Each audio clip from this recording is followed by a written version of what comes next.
Bom dia a vocês, uma alegria estar com vocês e quero dizer de antemão que o que eu vou falar aqui vai ser muito conteúdo em pouco tempo. Então se você falar assim, o pastor Heber voou com quinta o tempo todo, você lê o livro depois, eu espero que o livro ajude em coisas que eu talvez não consiga explicar rapidamente. Por que eu estou dizendo isso? Porque a gente tem que entender que algumas verdades bíblicas, elas só entram na cabeça da gente, na cachola, depois que a gente ouve uma, duas, três, quatro, cinco vezes. É assim, né? Eu estava conversando com o Andrew no caminho para cá, dizendo que é igual o suco de maracujá, sabe que depois de um certo tempo assim parece que abaixa, sabe que fica dividido assim? É assim, leva um tempinho para baixar, para decantar, né? E tem certas coisas que você fala, eu ouvi, gostei, mas... Então, se você ouvir muita coisa e parecer estranho aos seus ouvidos, espera um pouquinho, ouve de novo, ouve de novo, ouve de novo, que uma hora vai decantar, tá bom? Essa é a minha oração, peço a Deus que nos dê êxito nisso. O assunto que eu vou falar é a soberania de Deus e o problema do mal, e eu quero começar com dois textos de autores bíblicos que mostram um dilema com essa questão. Para mostrar que esse não é um dilema só próprio de quem é cético, de quem não acredita em Deus, mas inclusive de cristãos. Então, abra comigo primeiro em Abacuque capítulo 1, verso 12, vamos ler só o verso 13, Abacuque 1, 13, eu não vou explicar esses textos, expor, eu só quero tomá-los como ponto de partida, para a gente mostrar como cristãos têm dilemas com esses assuntos, inclusive cristãos que escreveram partes da Bíblia Sagrada. Abacuque capítulo 1,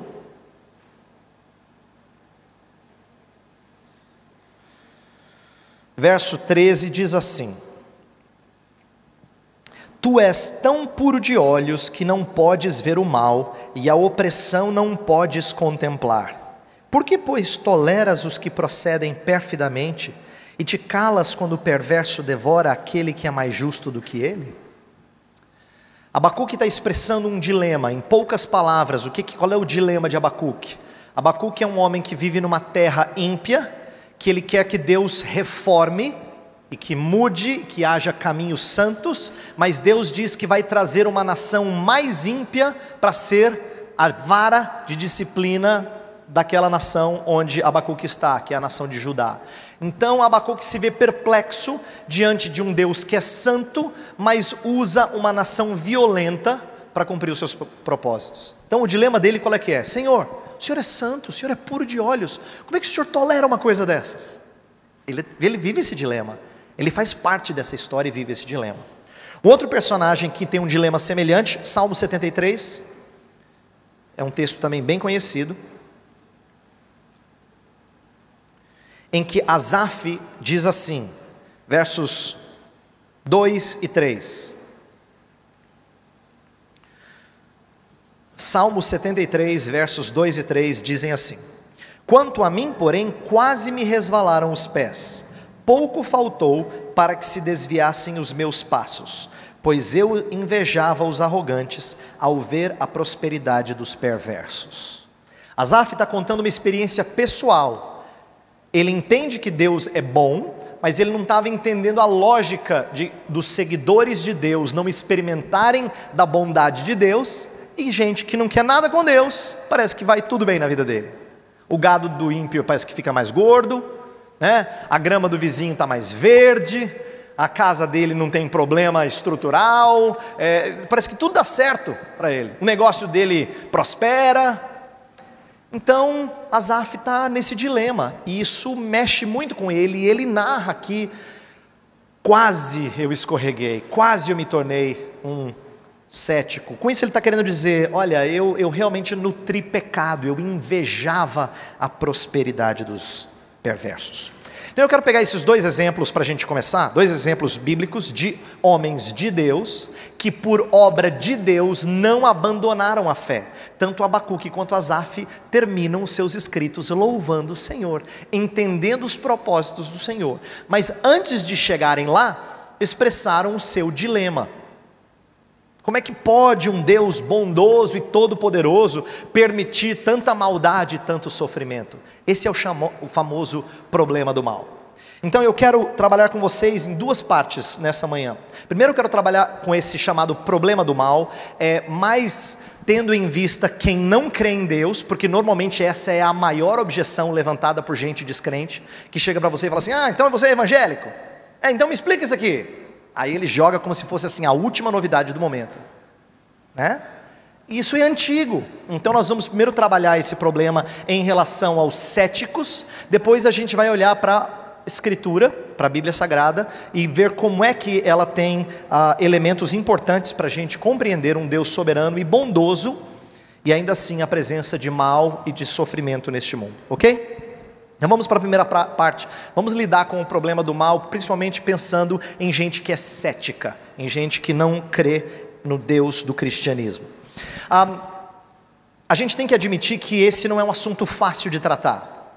Esse é um assunto que é considerado por muitos estudiosos como sendo o problema a objeção mais séria levantada contra o cristianismo.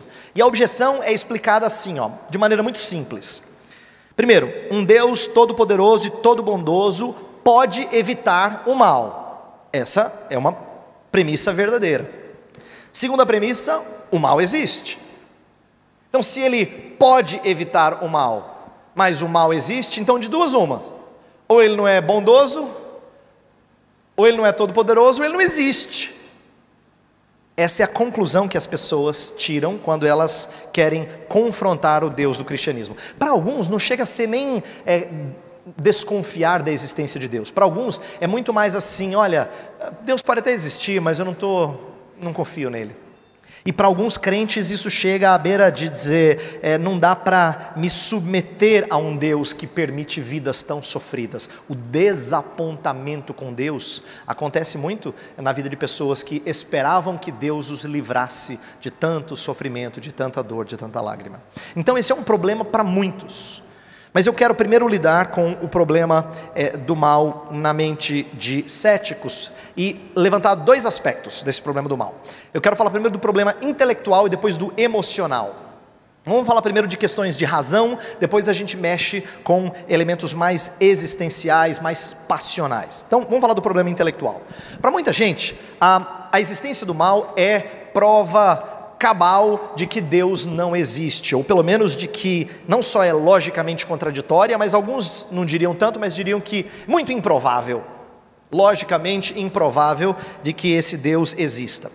Existem duas premissas nesse tipo de argumentação que não são provadas. Olha que interessante. Quando as pessoas chegam para você e falam assim: olha, se o seu Deus é todo poderoso e é bondoso e existe mal no mundo, então eu tenho dificuldade de crer nesse Deus do jeito que você está falando. Ele está primeiro com a premissa de que pessoas nesta vida sofrem injustamente. Essa é uma primeira premissa que as pessoas têm, de que pessoas nessa vida sofrem injustamente. Mas essa é uma premissa não provada. Vou dizer por quê. Sabe aquele tipo de argumentação quando a pessoa fala assim: puxa vida, por que eu sofrer? Por que pessoas boas sofrem? Inclusive tem livros que tratam desse tipo de questão, né? Por que coisas ruins acontecem com pessoas boas?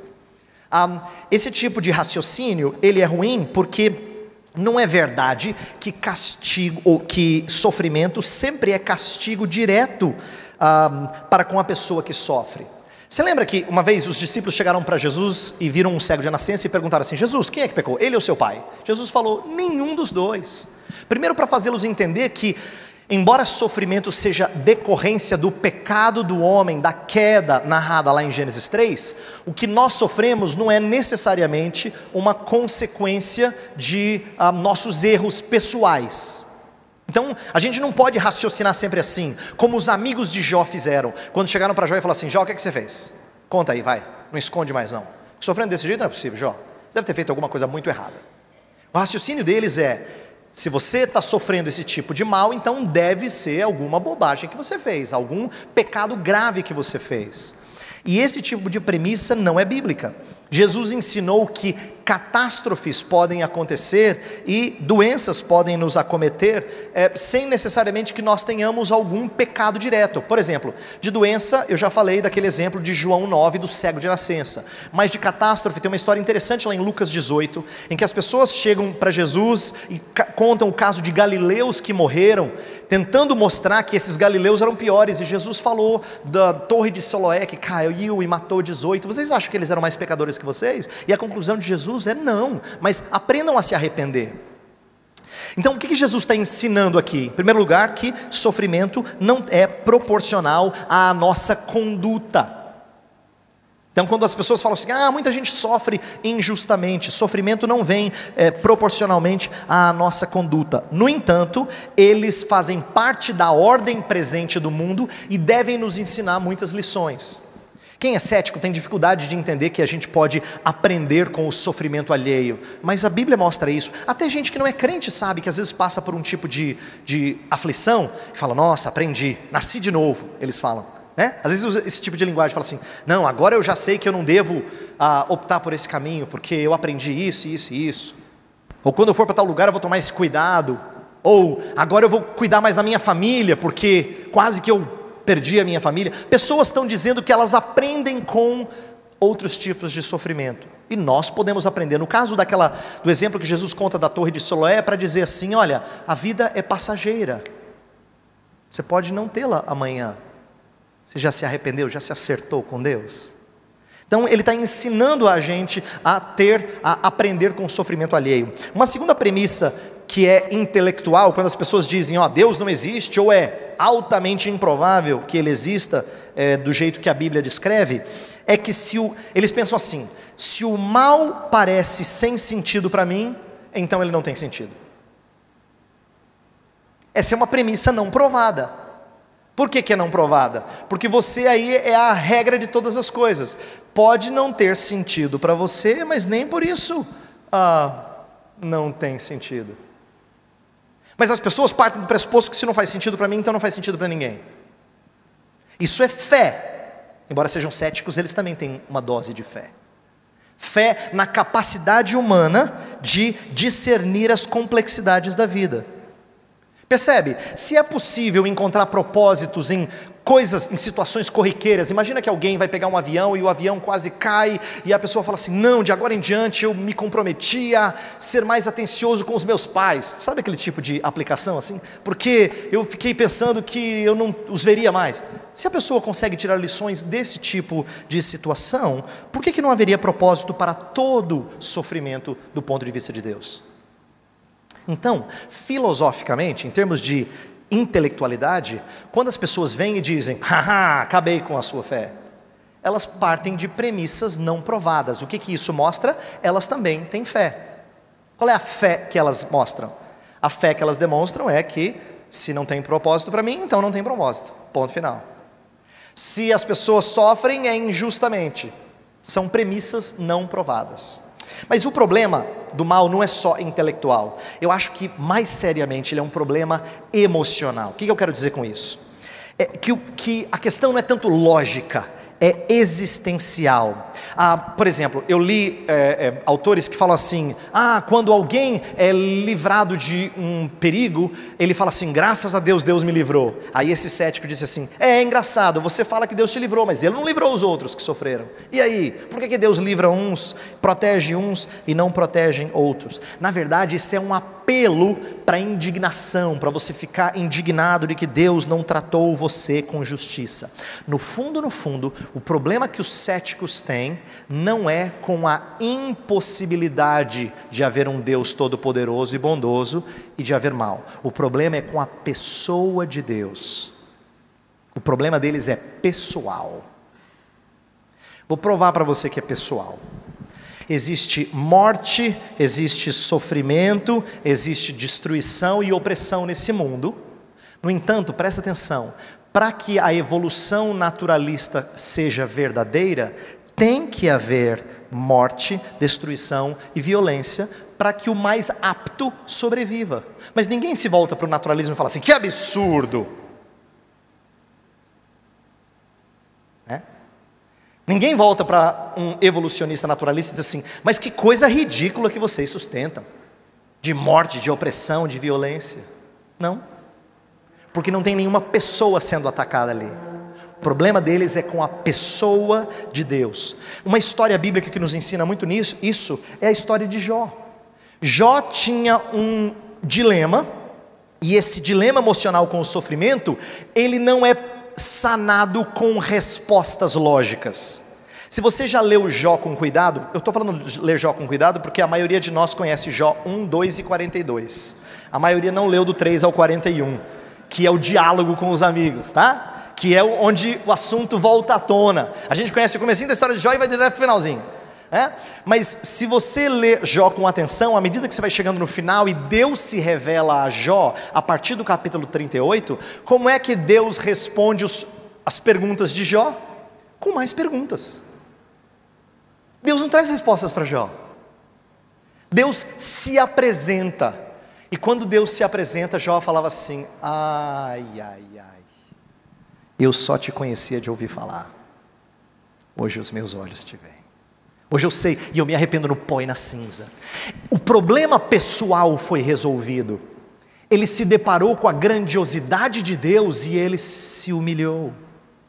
Então, o que eu quero tentar mostrar a vocês é que quando os céticos vêm a nos atacar com esse tal do problema do mal, eles têm um problema pessoal com Deus. A ira deles é para com a pessoa de Deus.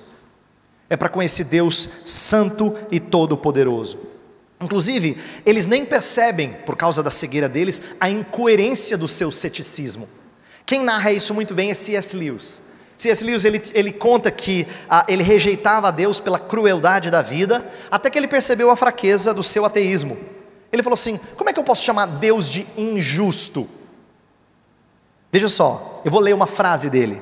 Ele fala assim: injusto comparado com o quê? Uma ideia minha de justiça? Sem referencial externo de justiça, o argumento contra Deus caía por terra, porque o mundo não fica objetivamente injusto, mas simplesmente contra os meus próprios caprichos.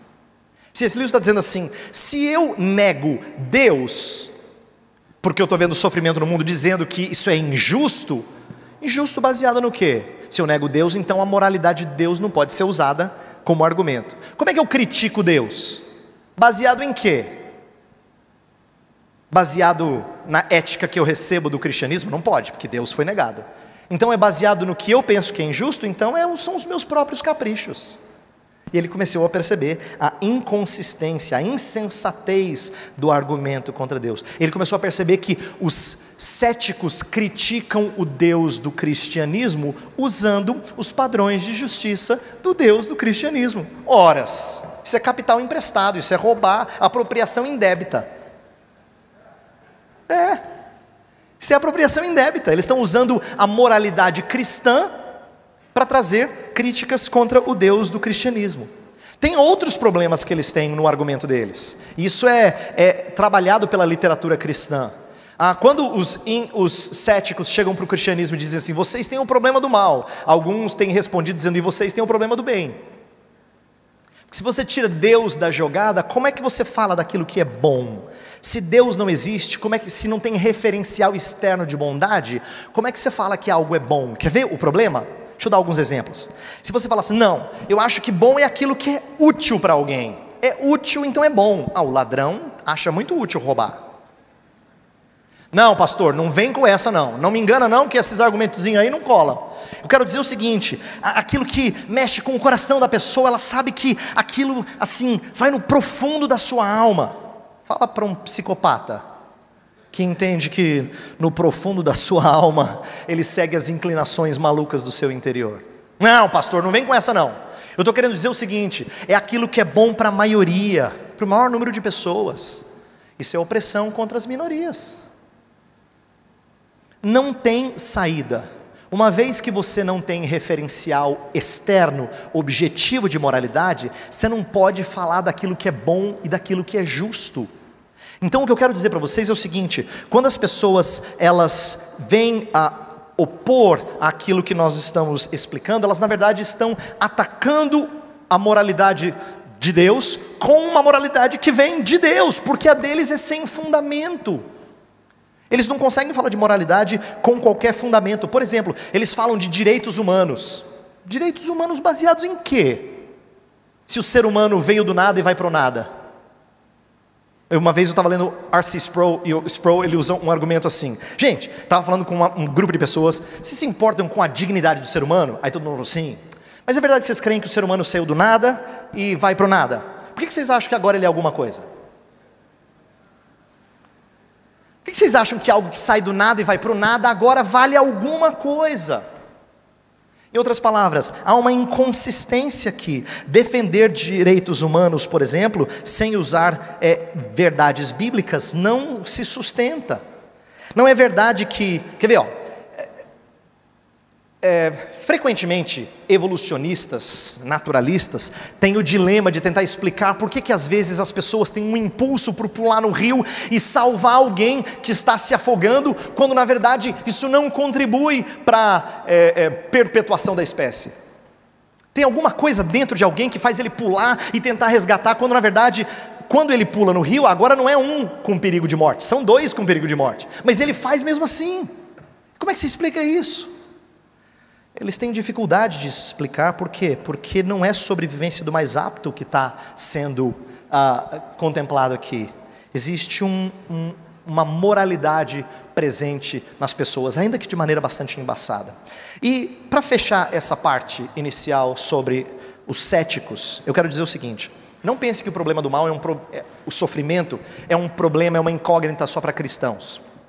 Outros têm problemas para explicar isso. Outras perspectivas, outras cosmovisões, como a gente fala, outras perspectivas de vida têm problemas em relação a essa questão do sofrimento. Por exemplo, a visão naturalista, ela é uma visão muitas vezes desesperadora. Por quê?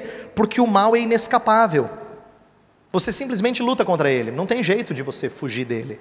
Ele acontece porque ele faz parte da ordem e não tem perspectiva de melhora. Outros naturalistas tentam achar raízes patológicas. Tem um filminho na internet, feito por um diretor cristão, está em inglês, chama-se Lógica Cruel. Se você entende inglês, um dia assista, Cruel Logic. Em que esse diretor, ele faz como se fosse uma vinheta, um trailerzinho de um filme maior que ele pretendia fazer, em que lá está um psicopata que prendeu um biólogo, que fez palestras sobre a patologia do crime, como alguns criminosos têm uma patologia que favorece. Aí lá está esse psicopata serial killer maluco com o outro preso, tentando dizer para ele, você vai provar que o que você vai dizer é verdadeiro, para eu poder te livrar. E ele começa a questionar aquela defesa que ele fez, e vai mostrando as evidências da fraqueza do pensamento dele, dizendo assim, por que você acha que eu deveria te libertar? Porque eu acho que você vai fazer um bem. Falou, não, eu vou fazer bem se eu fizer o meu próprio desejo. Não, mas vai ser bom para perpetuar a espécie. Não, se eu mato você, eu continuo perpetuando, é o mais apto que tem que perpetuar.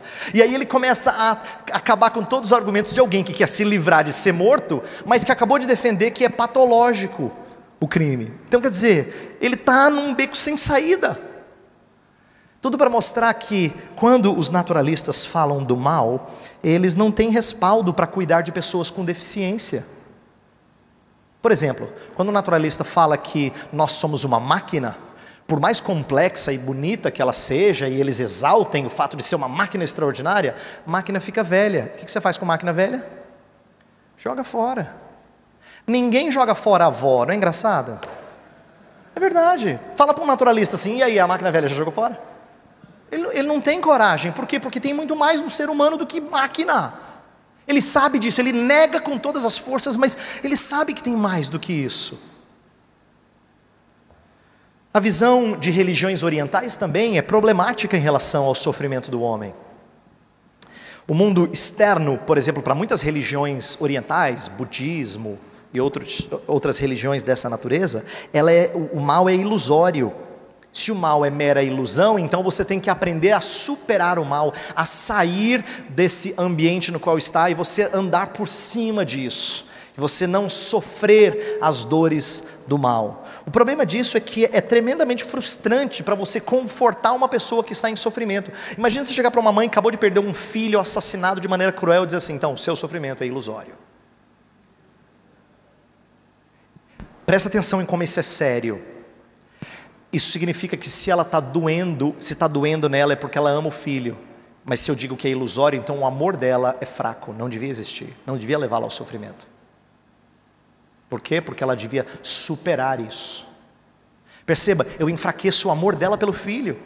E a saudade não tem consolo nenhum, é desesperador. Não é à toa que quando teve o tsunami no Japão um tempo atrás, muitos missionários testemunharam que alguns japoneses estavam desesperados, não sabiam para onde correr, porque estavam acostumados a falar de um país que supera problemas e passa por cima.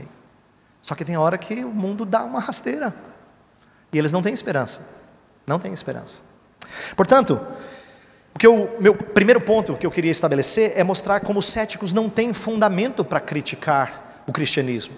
Continua sendo um problema difícil, eu não estou dizendo que é um problema fácil de ser solucionado, mas de que eles não têm fundamentos suficientes para quebrar as pernas, como as pessoas dizem, de um cristão. Pelo contrário, a perspectiva de vida deles, a cosmovisão deles, tem falhas ainda mais graves e mais problemáticas para explicar sofrimento no mundo. A verdade é que as pessoas sabem que Deus existe, mas elas reprimem esse conhecimento. Romanos 1 fala que a ira de Deus se revela contra aqueles que suprimem a verdade. Eles não querem a verdade. E eles sabem que falar de um Deus que tem um padrão de moral e julga segundo esse padrão de moral, os coloca numa situação desconfortável. Por isso, por mais que eles não percebam, eles estão rejeitando Deus como juiz. Eles estão colocando a opinião deles acima da de Deus e não querem se curvar diante do senhorio de Deus. Então não se engane, quando as pessoas vêm falar contra a sua fé, o problema delas não é meramente intelectual, na verdade não é primordialmente intelectual, é contra a pessoa de Deus, contra o ser de Deus e os seus atributos e a sua soberania. Tendo dito isso, eu quero gastar o resto do meu tempo falando o que a Bíblia tem a dizer sobre essa soberania de Deus e o mal, e tentar mostrar que, embora seja um assunto complexo, existem verdades preciosas que a gente não pode perder ao estudar esse assunto. Coisas lindas que trazem conforto à alma do crente e precisam ser estudadas e entendidas. Ok? Então vamos agora partir para a segunda parte e ver o que a Bíblia tem a dizer sobre a soberania de Deus e o problema do mal. Primeira coisa que eu quero deixar bem clara, eu não vou conseguir ler vários textos com vocês, eu vou abrir alguns versos muito rapidamente, é mostrar que por detrás de males, tanto físicos, no sentido de doença, catástrofe e tal, como de males morais, isto é, pecados e injustiças cometidos por homens, a Bíblia diz que Deus está por detrás de ambas as coisas. Eu vou começar com aquilo que já é difícil, para a gente depois ponderar sobre isso. A Bíblia não esconde, atenção, a Bíblia não esconde que por detrás de situações desagradáveis, tanto no mundo físico quanto na esfera moral, de que Deus esteja por detrás. Então, não pense você que a Bíblia diz que Deus não tem nada a ver com a história, ou como algumas pessoas tentaram responder ao 11 de setembro, né? Anos atrás, dizendo, Deus não tinha nada a ver com a história, Deus estava lá assistindo, né? Mas Ele chora com as pessoas que sofrem a morte dos seus queridos. Como se Deus fosse um grande amigão e sentasse e chorasse com você e lamentasse as coisas acontecidas. Não é verdade. Isso, a Bíblia não tem receio de dizer uma coisa que é difícil para você e para mim, mas de que Deus está por detrás desses males. Vamos olhar alguns versos, eu quero mostrar para você. Abre em Lamentações capítulo 3. Lamentações 3, verso 38. Olha só, Lamentações 3:38 fala assim: acaso não procede do Altíssimo tanto o mal como o bem? Por que Jeremias está escrevendo isso? Jeremias escreve Lamentações quando Jerusalém foi destruída. A cidade de Jerusalém tinha acabado de ser invadida pela Babilônia e destruída, e com isso, a grande esperança de um judeu tinha ido por água abaixo. O judeu sempre pensava que Deus poderia trazer inimigos e poderiam até invadir outras cidades, mas Jerusalém nunca. Jerusalém era o bastião da fé judaica, e o judeu não imaginava jamais que isso aconteceria com Jerusalém, mas quando aconteceu, o profeta Jeremias escreve um livro só por conta disso, um livro de lamentações, de choro, por causa do que aconteceu com Jerusalém. E ele fala: por acaso não vem do Altíssimo tanto o mal como o bem? O que Jeremias está entendendo é que não só as bênçãos de Deus sobre Jerusalém vinham de Deus, mas o mal que veio sobre Jerusalém também veio de Deus. Destruição, morte, assassinatos, derrubar muralhas, tacar fogo, veio de Deus. Jeremias não nega isso. Olha, vai para Amós capítulo 3. Passa algumas páginas aí, Amós capítulo 3.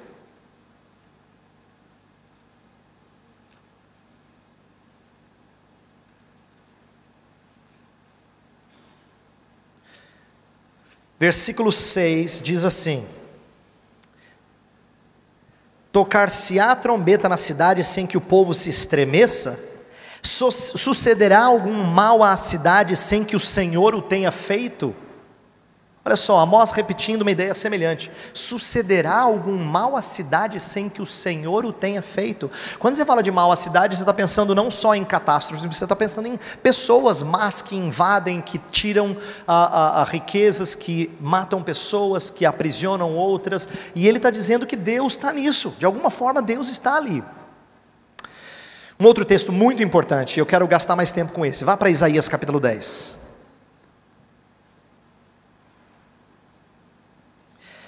Entenda que eu estou selecionando alguns, tá?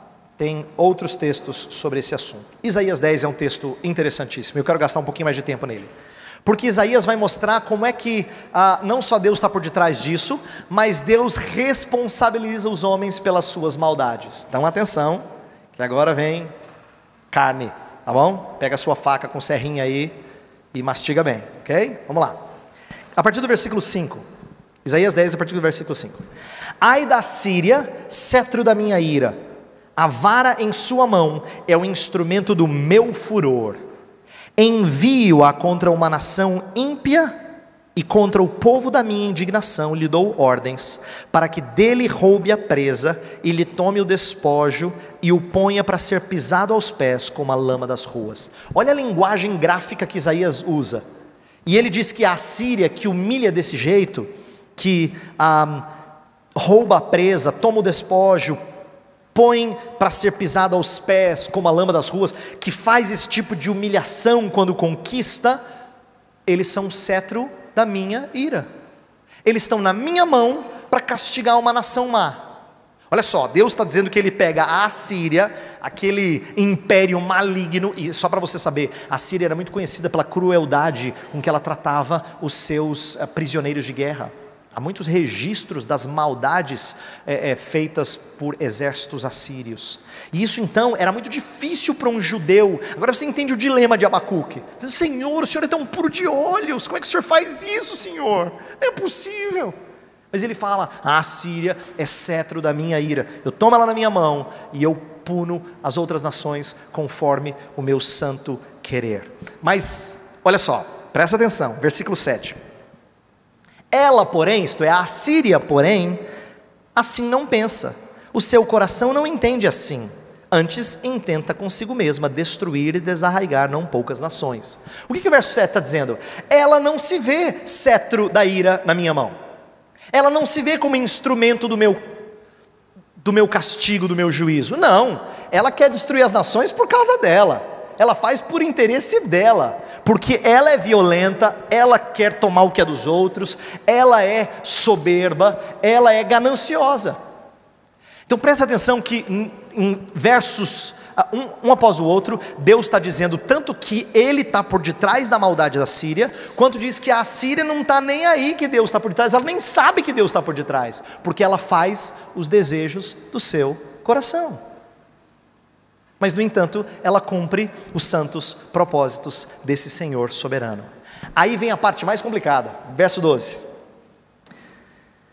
Por isso acontecerá que, havendo o Senhor acabado toda a sua obra no monte Sião e em Jerusalém, então castigará a arrogância do coração do rei da Síria e a desmedida altivez dos seus olhos. Porquanto o rei disse, com o poder da minha mão fiz isto, e com a minha sabedoria, porque sou inteligente, removi os limites dos povos e roubei os seus tesouros, e como valente abati os que se assentavam em tronos. Olha só, Deus fala que depois de usar a Assíria para cumprir os seus propósitos, Ele vai castigá-la. Você diz assim, peraí, como é que é, pastor? Depois que ele usa a Síria, ele a castiga por quê? Por causa da sua altivez, porque ela diz, fui eu que roubei, fui eu que fiz, eu fiz assim, eu fiz assim, eu fiz assim. Por causa da sua soberba, por causa da sua maldade, ela será punida. E aí, para concluir, versículo 15, olha por que Deus pune. Porventura gloriar-se-á o machado contra o que corta com ele? Ou presumirá a serra contra o que a maneja? Seria isso como se a vara brandisse os que a levantam, ou o bastão levantasse a quem não é pau. Deus, na pena de Isaías, está dizendo assim, por acaso o machado volta para quem corta e diz assim, ó, fui eu que cortei, viu? Coisa ridícula, não é? Por acaso a serra volta para o serrador e fala assim, ó, mérito é meu, hein? Essa analogia é para dizer assim, Assíria, você não passa de um instrumento nas minhas mãos. Como você é altiva, como você é soberba, e eu vou castigar por causa da sua soberba. Esse é um texto que tem uma série de elementos aqui dentro. Eu quero que você entenda que algumas coisas estão acontecendo aqui para a gente ponderar, porque está tudo numa história só, é muito rico. Isso aqui é carne para a gente mastigar por um tempo. Os homens estão fazendo exatamente o que querem, não o que Deus mandou.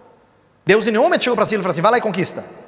Não, eles estão fazendo exatamente o que eles querem, o que eles planejaram, e no entanto, eles não agem de forma autônoma.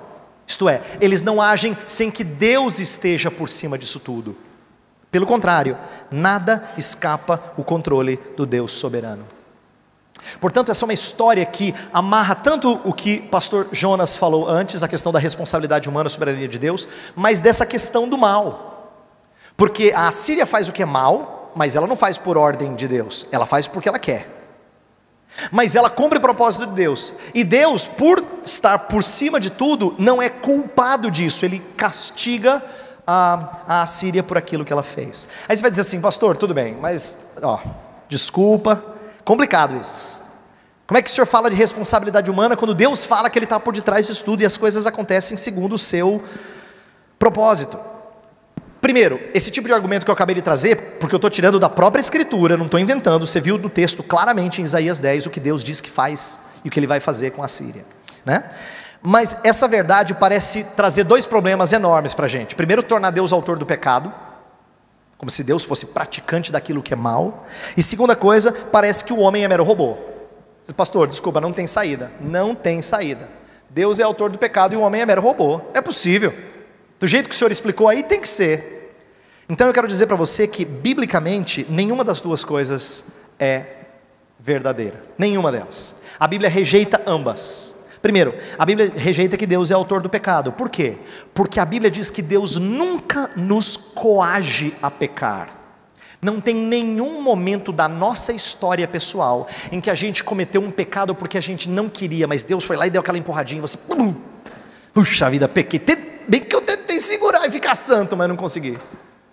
Não tem nenhum momento da nossa história em que nós somos coagidos a fazer algo. Pelo contrário, Deus deixa com que as nossas inclinações pecaminosas façam o que sabem fazer. Para usar uma analogia bem simples, meu pai contava isso, ele falava assim, filho, a depravação do homem é igual caminhão na ladeira com freio de mão puxado. Basta que Deus solte o freio de mão, você vai ver o estrago que vai fazer. Porque quando Deus solta o freio da sua graça refreadora do nosso mal, nós somos capazes de fazer coisas horríveis. Você já não se pegou com uma ira ou com pensamentos que depois você fala assim, meu Deus, o que eu estou fazendo? Não estou nem me conhecendo. Você diz assim, não, pelo contrário, deixa eu te explicar, agora que você está se conhecendo. É que todo mundo acha que você é crente, piedoso, gente boa, mas de vez em quando sai de dentro alguma coisa que você não imaginava que ia sair daquele jeito. Feio, horroroso. Aí você começa a se conhecer. Aí você começa a perceber o que você é capaz de fazer, só não faz porque Deus segura. Portanto, Deus nunca nos coage a pecar. Ele não precisa nos coagir a pecar. Nossas inclinações pecaminosas fazem o que já sabem fazer. Por isso que Tiago fala assim: quando for tentado, não diga que Deus te tentou, porque Deus a ninguém tenta. A nossa cobiça dá origem ao pecado. Tiago capítulo 1, versos 13 a 15. Portanto, não é verdade que Deus é autor do pecado. Segunda coisa, não é verdade que o homem é responsável pelo mal. E aí, ou melhor, que o homem não é responsável pelo mal, que o homem é mero robô. Não é verdade que o homem é mero robô. Por quê? Por aquilo que eu expliquei há pouco. Não é fácil de entender, mas é importante que você ouça. Nós nunca agimos contrariamente à nossa vontade. Quando nós pecamos, nós sempre fazemos o que nós queremos. Atenção, isso aqui é importante para você entender teologia. Responsabilidade não é baseada em autonomia, mas em decisão. Por que você é responsabilizado por seus pecados? Porque você os decide fazer. Nenhum ser humano é autônomo, isto é, foge do controle de Deus. Não existe autonomia. Deus é lei sobre tudo e sobre todos. A Escritura repetidas vezes fala que Deus é soberano sobre tudo. Portanto, não tem nenhum momento que você foge ou escapa do controle de Deus. Aí as pessoas acham que isso é o homem não ter liberdade. Nada disso. A liberdade do homem em escolher, inclusive, é a base da sua responsabilidade, porque ele tem poder de decisão. E poder de decisão é aquilo que torna o homem responsabilizado pelo meu mal. Aí você fala assim: pastor, desculpa, muito legal a sua explicação, mas não cabe na minha cabeça. Interessante, mas não cabe na minha cabeça. E aí, refletindo sobre esse assunto no passado, eu aprendi uma coisa.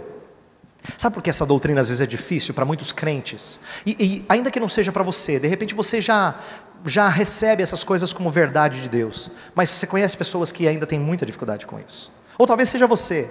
Qual é a dificuldade que as pessoas têm com essa doutrina? Eu tenho aprendido que não é uma dificuldade de compreensão. O problema não é a compreensão. Trindade é difícil de entender. Mas ninguém fala assim: ó, rejeito. Pelo menos não no nosso meio. Entender que Jesus Cristo é verdadeiramente Deus e verdadeiramente homem é difícil de entender. Como é que ele pode ter atributos de Deus e atributos humanos ao mesmo tempo? É difícil de entender. Como é que ele pode ser o Senhor da glória e precisar de fralda trocada quando ele era bebezinho? Essas duas coisas são verdadeiras. E você fala: não, mas não é possível. Mas você crê que é possível. E você não questiona que Jesus, o seu Salvador, seja homem, seja Deus. Então o problema não é intelectual. O problema é de ordem de autonomia. Trata-se de uma dificuldade de aceitar que não temos liberdade total, não temos autonomia. E sabe o que me chama a atenção? Esse é o problema do homem desde o início do pecado. Nós somos seres que desde o princípio quisemos ser iguais a Deus. Desde o princípio. O que a gente sempre quis? Autonomia. Não ter que fazer do jeito que Deus falou que tinha que ser. Foi isso que a serpente propôs. E isso continua sendo uma dificuldade nossa. Então veja que nós queremos ter total liberdade de ação sem estar sujeito a um Senhor. E eu quero dizer para você uma coisa séria, pode machucar você, mas eu quero que você pondere sobre isso antes de ficar bravo comigo. O anseio por autonomia é pecaminoso. O anseio por estar fora do controle de Deus é pecaminoso. Desde o princípio, essa foi a raiz do pecado. Portanto, você falar de uma liberdade que envolva autonomia, em que Deus não participa de maneira nenhuma dessas coisas, isso é um espírito ruim. Crer nessa doutrina, eu sei, requer muita humildade. Você tem que abaixar e entender a soberania do Senhor Deus. Mas eu queria terminar falando de coisas que nos animam. Ainda que esse assunto seja assim um pouco difícil, seja humilhante, porque parece que faz a gente pequenininho. É bom que faça a gente pequenininho, né? Tem algumas coisas muito preciosas que eu quero que você entenda em relação à soberania de Deus e ao mal. E eu quero terminar falando delas, então preste atenção. Se alguém viesse para mim, crente em Jesus Cristo, e falasse assim: pastor, diante de tudo que o senhor disse, como é que dá para confiar num Deus assim? Como é que dá para crer num Deus assim, que está por detrás das coisas más e depois culpa a gente?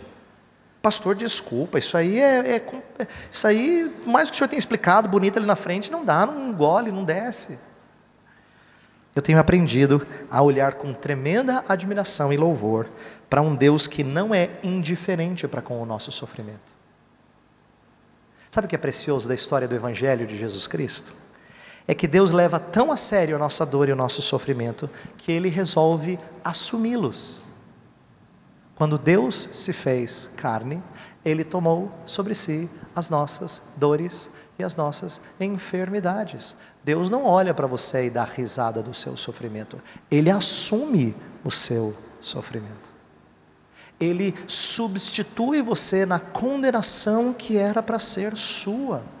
Eu quero que você entenda que quando a gente fala de Jesus Cristo, da cruz de Cristo, do seu sofrimento e da sua morte, nós temos aqui uma das coisas mais lindas em resposta ao problema do mal. Outras religiões têm mestres que ensinam caminhos para andar, mas nenhuma tem um mestre que se doou em prol dos seus discípulos. Por isso que a nossa fé é singular, sem igual, porque o Deus da glória se fez homem, aquele que era rico se fez pobre por amor de nós, para que nós fôssemos tornados ricos em Cristo Jesus. Mas se não bastasse a morte de Cristo para nos confortar e entender que Deus sofre em nosso lugar e Deus não é distante do nosso sofrimento, nós temos uma outra verdade lindíssima, que é o que traz esperança na nossa vida, o fato de Jesus Cristo ter ressurgido dentre os mortos, e nós temos a restauração desse universo, como sendo aquilo que nos espera. Sabe o que é bonito quando eu falo desses assuntos? É ser lembrado, eu mesmo ser lembrado e lembrar vocês, de que o problema do mal um dia vai ter resposta perfeita. Agora eu não posso dar todas as respostas tão lindas como eu gostaria, mas um dia o Senhor Deus vai dar a resposta, porque Ele vai fazer desse lugar um novo céu e uma nova terra, um lugar em que não há mais sofrimento, nem choro, nem ranger de dentes. Ele vai trazer a resposta para o problema do mal. A ressurreição e a esperança que nós temos por um lugar sem lágrimas nem dor, é a melhor resposta para o problema do mal. É uma resposta futura, é verdade, mas nós podemos viver confortados no presente, nos apropriando dessas coisas futuras pela fé. E entenda que isso pode parecer difícil para você, mas a gente faz isso tantas vezes na nossa vida. Você já viu criança como fica empolgada quando vai chegando perto do Natal? E ela sabe que ela vai ganhar presente? E se na família tem esse costume de deixar presente em algum lugar, talvez debaixo de árvore, ou qualquer outra prática e costume que tenham, a criança vai lá, chacoalha, quer saber o que é, se ela pudesse dar uma espiadinha para ver, aquela ansiedade. Ou se não, você que está trabalhando e espera aquelas férias, você fala, daqui a 2 meses eu vou sair, eu vou só descansar, eu quero dormir até inchar a cara, de tanto que eu quero descansar, né? Você sonha com aquela viagem para aquele lugar. Sabe aquela expectativa que a gente tem de uma festa, de uma viagem ou de um presente, e você curte antes? Você sabe que vai ter, você ainda não tem, mas só o fato de saber que vai ter é tão gostoso. Isso é um exemplo pequeno daquilo que nós podemos experimentar aqui. Embora nós não experimentemos todas as bênçãos do Senhor Deus ainda, o que nós já temos já é um belo banquete. Mas eu queria dizer para você que é só a entrada. O que você tem agora é só a entrada. O prato principal ainda está por vir. E como isso é gostoso, como isso conforta o coração de pessoas que amam a Jesus Cristo. Então eu quero terminar explicando o que é aquele tão famoso e citado verso: sabemos que todas as coisas cooperam para o bem daqueles que amam a Deus. Infelizmente esse é um texto que tem sido entendido de maneira errônea. A Bíblia tem exemplos de pessoas que entenderam esse texto de maneira correta, exemplos de pessoas que viram que mesmo com atos maus de homens, Deus tornou o mal em bem. José é uma história bem conhecida. Lembra que José compreende que Deus usou a maldade dos seus irmãos para preservar a sua família. Ele compreendeu isso. Mas tem uma história ainda mais linda que eu tenho que te lembrar. Você sabe dela, mas é que às vezes esse texto passa batido. Abre em Atos capítulo 4. Atos capítulo 4.